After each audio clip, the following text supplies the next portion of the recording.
வாசிக்கலாம் வாங்க. யோசுவா ஆகமம் அதிகாரம் 13.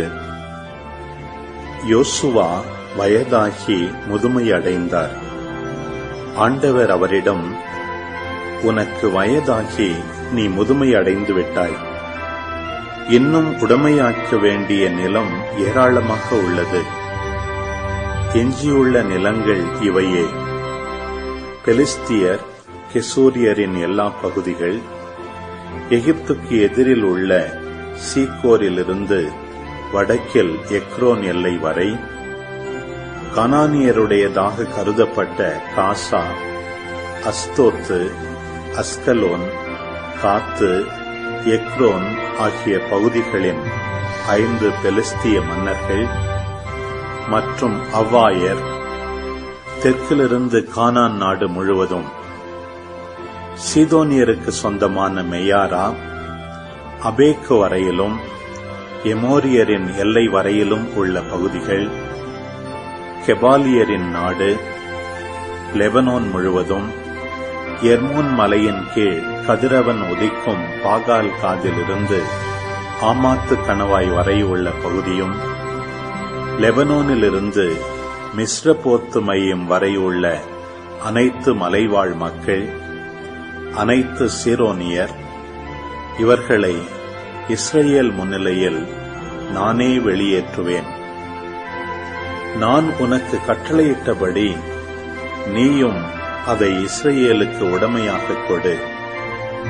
இப்போது இந்த நாட்டை 9 குலங்களுக்கும் மனாசேயின் பாதி குலத்திற்கும் உடைமையாக குறித்துக் கொடு என்றார்.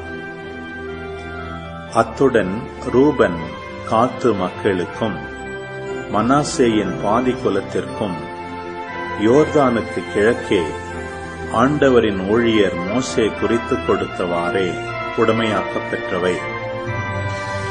அர்னோன் பள்ளத்தாக்கின் எல்லையில் உள்ள அரோயேரிலிருந்து பள்ளத்தாக்கின் நடுவில் உள்ள நகர் வரையிலும், மெதபா சமவெளி முழுவதும், தீபோன் வரையிலும், எஸ்போனில் ஆட்சி செய்த எமோரியரின் மன்னன் சீகோனின் நகரங்கள் அனைத்தும், அம்மோனியரின் எல்லை வரையிலும், கிளையாத்து, கெசூரியர், மாகாத்தியரின் எல்லைகள், எர்மோன் மலை முழுவதும், சால்கா வரை பாசான் முழுவதும், தபாத்தியரில் எஞ்சியிருந்தவனும் பாசானிலிருந்து அஸ்தரோத்தையும் எதிரேயையும் ஆட்சி செய்தவனுமாகிய ஓகின் பகுதி முழுவதும் மோசே அவர்களை தாக்கி கைப்பற்றியிருந்தார்.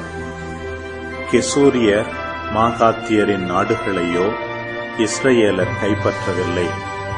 கெசூரியரும் மாகாத்தியரும் இந்நாள் வரை இஸ்ரவேலர் இடையே வாழ்கின்றனர். லேவியர் குலத்திற்கு மட்டும் அவர் உடைமை அளிக்கவில்லை.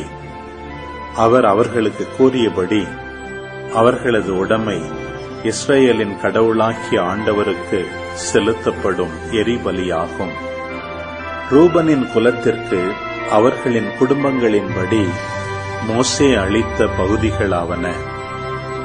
அவர்களது எல்லை அர்னோன் பள்ளத்தாக்கின் ஓரத்தில் அரோயேரிலிருந்து சமவெளியின் நடுவில் உள்ள நகர் வரை மற்றும் மேதபாவில் உள்ள சமவெளி முழுவதும், சமவெளியில் உள்ள எஸ்போனும் அதன் எல்லா நகர்களும், தீபோன், பாமோத்து பாகால், பெத்பாகால் மேகோன், யாகசு, கெதமோத்து, மேபாத்து, கிரியதாயிம், சிப்மா, கர் சமவெளியில் உள்ள செரேத்து சாகர், பெத்பேகோர், பிஸ்கா பள்ளத்தாக்கு, பெத்தசிமோத்து, அதாவது சமவெளியில் உள்ள எல்லா நகர்களும், எஸ்போனில் ஆண்டு வந்த எமோரிய அரசன் சீகோனின் எல்லா அரசுகளும், மோசே அவனையும் மிதியான், ஏவி, ரக்கேம், சூர், கூர், ரபா ஆகியவற்றின் தலைவர்களையும் அந்நாட்டில் வாழ்ந்த சீகோன் தலைவர்களையும் தாக்கினார். இஸ்ரேல் மக்கள் வாளால் கொண்டவர்களில் நிமித்திகன் பெகோரின் மகன் பிலேயாமும் ஒருவன். ரூபன் மக்களின் எல்லை யோர்தான் நதிக்கரை. அப்பகுதியின் நகர்களும் குடியிருப்புகளும் அவர்கள் குடும்பங்களுக்கேற்ப ரூபன் மக்களின் உடைமையாகியது. காத்தின் குலத்தை சார்ந்த மக்களுக்கு அவர்களின் குடும்பங்களின்படி மோசே அளித்த பகுதிகளாவன: யாசேர் கிளையாதின் எல்லா நகர்கள், ரபாவின் கிழக்கில் அரோயேர் வரை, அம்மோனியரின் நிலத்தில் பாதி, எஸ்போனிலிருந்து ராமத்து மிட்சப்பே வரை, பெத்தோனிம் மகனையும் இவற்றிலிருந்து தெபீரின் எல்லை வரை, பெத்தோரோம் பள்ளத்தாக்கில் பேத் நிம்ரா, சுக்கோத்து, சாபோன், எஸ்போனின் மன்னன் சீகோனின் எஞ்சியிருந்த அரசுகள், யோர்தான் எல்லையாக கிணரேத்து கடல் முடிவு வரை, யோர்தானுக்கு அப்பால் கிழக்கு வரை உள்ள பகுதிகள். காத்தின் மக்களுக்கு அவர்கள் குடும்பங்களின்படி இப்பகுதி நகர்களும் குடியிருப்புகளும் உடைமையாயின. மனாசேயின் பாதி குலத்திற்கு அவர்கள் குடும்பங்களின்படி மோசே அளித்த பகுதிகளாவன: அவர்களுடைய எல்லை மகனயீமிலிருந்து பாசான் முழுவதும், பாசானின் அரசன் ஓகின் அரசு முழுவதும், பாசானில் உள்ள 60 நகர்களும் யாயிரின் குடியிருப்புகள் முழுவதும், கிளையாதில் பாதி, அஸ்தரோத்து, எதிரேயி, பாசானில் இருந்த ஓகின் அரசு நகர்கள். இவை மனாசேயின் மகன் மாக்கியருக்கும் மாக்கியரின் பாதி மக்களுக்கும் அவர்கள் குடும்பங்களுக்கும் அளிக்கப்பட்டன. எரிகோவிற்கு கிழக்கே யோர்தானுக்கு அப்பால் மோவாபு சமவெளியில் இருந்தபோது மோசே இப்பகுதிகளை உடைமையாக கொடுத்தார். ஆனால் லேவியர் குலத்திற்கு மோசே உடைமை அளிக்கவில்லை. அவர்களுக்கு அவர் கூறியபடி இஸ்ராயேலின் கடவுளாகிய ஆண்டவரே அவர்களின் உடைமை. யோசுவா ஆகமம் அதிகாரம் 14. கானான் நாட்டில் இஸ்ரவேலர் பெற்ற உடைமைகள் இவையே. இவற்றை குரு எலெயாசர், நூனின் மகன் யோசுவா, குலங்களின் தந்தையர்களின் தலைவர்கள் ஆகியோர் இஸ்ராயேல் மக்களுக்கு உடைமையாக அளித்தனர்.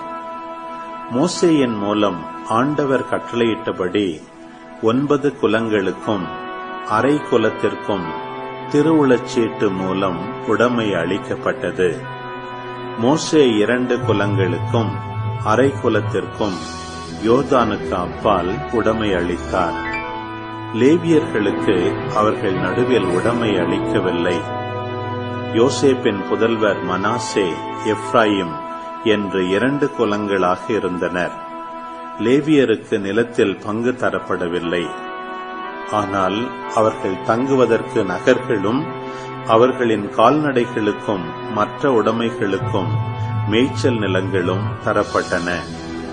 ஆண்டவர் மோசேக்கு கட்டளையிட்டபடியே இஸ்ரவேலர் செய்து நிலத்தை பகிர்ந்து கொண்டனர். யூதாவின் மக்கள் கில்காலில் யோசுவாவிடம் வந்தனர். கெனிசி என்னும் எபுன்னேயின் மகனுமான காலேபு அவரிடம், ஆண்டவர் கடவுளின் மனிதரான மோசேயிடம் காதேசு பர்னேயாவில் என்னை பற்றியும் உன்னை பற்றியும் கூறிய வார்த்தை என்ன என்று உனக்கு தெரியும். நான் 40 வயதாக இருக்கும்போது ஆண்டவரின் ஊழியராகிய மோசே என்னை காதேசு பர்னேயாவிலிருந்து நாட்டை உளவறிய அனுப்பினார். திரும்பி வந்து என் மனத்திற்கு பட்டதை அவருக்கு தெரிவித்தேன். என்னுடன் வந்த என் சகோதரர் மக்களின் இதயத்தை அச்சத்தால் நடுங்கச் செய்தனர். நான் முற்றிலும் என் கடவுளாகிய ஆண்டவரை பின்பற்றினேன். மோசே அந்நாளில், நீ என் கடவுளாகிய ஆண்டவரை முற்றிலும் பின்பற்றியதால் உன் காலடிப்பட்ட நிலத்தை எல்லாம் உறுதியாகவே உனக்கும் உன் மக்களுக்கும் என்றும் உடைமையாக அளிப்பேன் என்று எனக்கு ஆணையிட்டு கூறினார். இதோ அவர் கூறியது போல் இந்த 40 ஆண்டுகளாக இதுவரை ஆண்டவர் என்னை உயிருடன் வைத்துள்ளார். இதை ஆண்டவர் மோசேயிடம் கூறிய பொழுது இஸ்ரவேலர் பாலை நிலத்தில் பயணம் செய்து கொண்டிருந்தனர். இப்பொழுது இதோ நான் 85 வயதானவன். மோசே என்னை அனுப்பிய நாளன்று வலிமையுடன் இருந்தது போல் மீண்டும் போர் புரிவதற்கும் போவதற்கும் வருவதற்கும் வலிமையுடன் இருக்கின்றேன். ஆண்டவர் அந்நாளில் கூறியது போல் இப்பொழுது எனக்கு இந்த மலைநாட்டை கொடு, ஏனெனில் அங்கே ஆனாக்கியர் இருக்கின்றனர், அவர்கள் அரண் சூழ்ந்த மாநகர்களில் வாழ்கின்றனர் என்று நீ கேள்விப்பட்டிருக்கின்றாய். ஆண்டவர் என்னோடு இருக்கக்கூடும். ஆண்டவர் கூறியபடி அவர்களை துரத்தி அடிப்பேன் என்றார். யோசுவா எபுன்னேயின் மகன் காலேபுக்கு ஆசி வழங்கி எபிரோனை உடைமையாக அளித்தார். இந்நாள் வரை எபிரோன் கெனிசியனான எபுன்னேயின் மகன் காலேபின் உடைமையாக உள்ளது. ஏனெனில் அவர் இஸ்ரவேலின் கடவுளாகிய ஆண்டவரை முற்றிலும் பின்பற்றினார். முன்னாளில் எபிரோனுக்கு கிரியத்து அர்பா என்ற பெயர் வழங்கியது. அர்பா ஆனாக்கியருள் பெருமைமிக்க மனிதன் ஆவான். நாட்டில் போரின்றி அமைதி நிலவிற்று.